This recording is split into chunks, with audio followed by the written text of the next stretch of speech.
I will talk today about American imperialism. It is the central paradox of modern geopolitics. A nation founded on an anti-imperial revolution now maintains nearly 800 military bases in over 70 countries. Its culture is ubiquitous, its currency is the global benchmark, and its politicians speak of the world not as a community of nations, but as a domain requiring its unique stewardship. How did the United States, born from colony to republic, come to see itself not just as a nation among nations, but as the indispensable nation?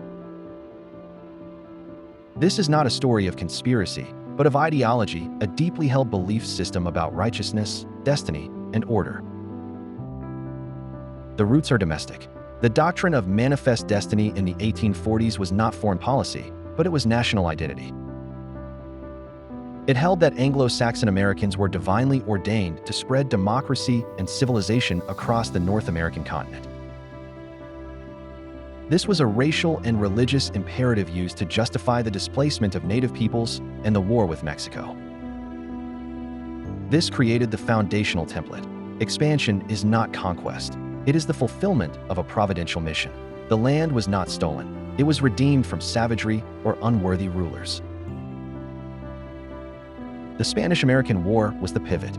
Suddenly, the U.S. acquired overseas territories, Puerto Rico, Guam, the Philippines. The internal logic of manifest destiny jumped the Pacific, but governing foreign, populous nations required a new rationale. Think, for example, of the Philippine-American War, a brutal, often forgotten conflict that claimed hundreds of thousands of Filipino lives. The British poet Rudyard Kipling offered the perfect phrase, the white man's burden.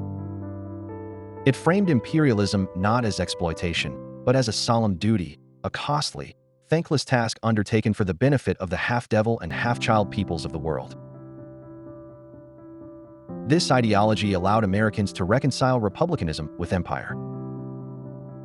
President Woodrow Wilson gave imperialism a liberal makeover.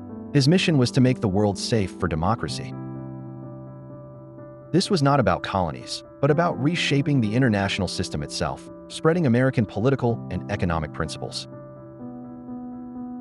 It cast U.S. intervention as a necessary surgery for global health, a theme that would dominate the next century.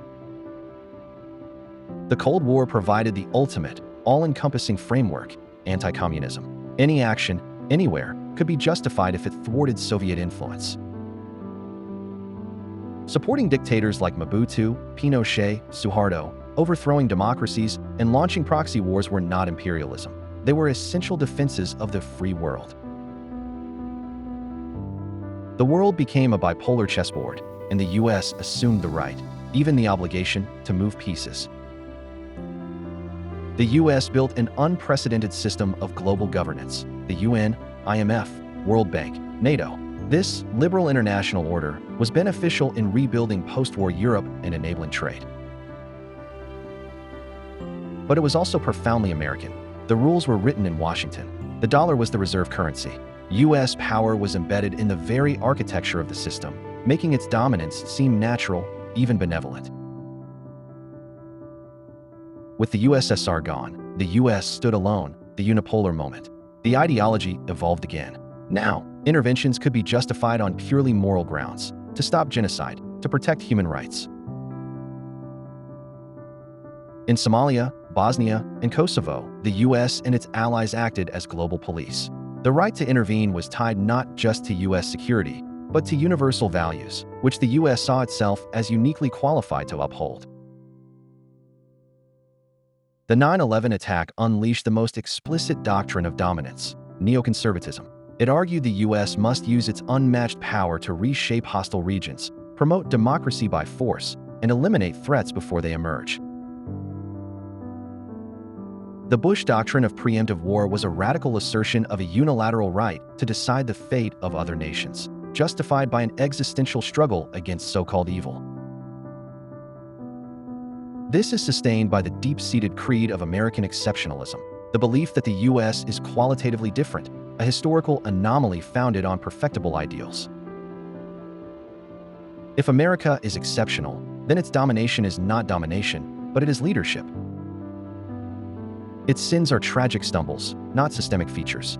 This belief is the psychological bedrock of the imperial mindset.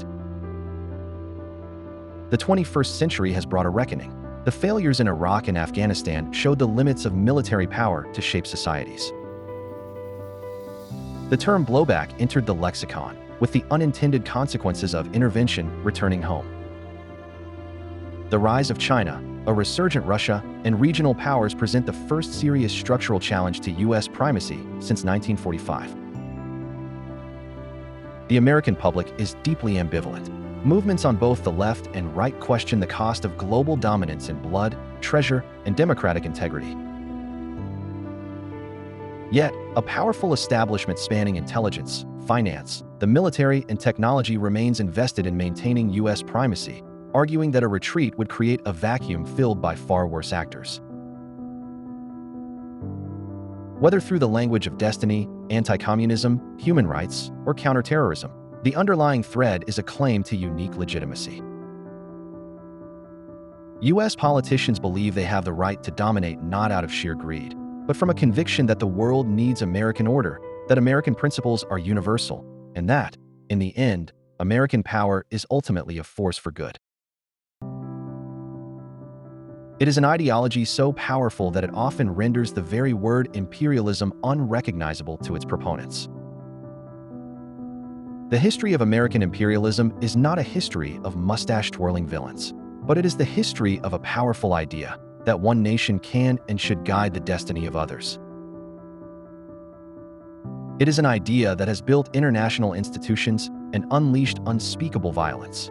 It is an idea now facing its greatest tests, both from a changing world and from within the American soul itself. The future of the 21st century may hinge on whether that idea endures, adapts, or is finally, fundamentally reimagined. More aspects of American imperialism will be explained on the History Channel. Thank you.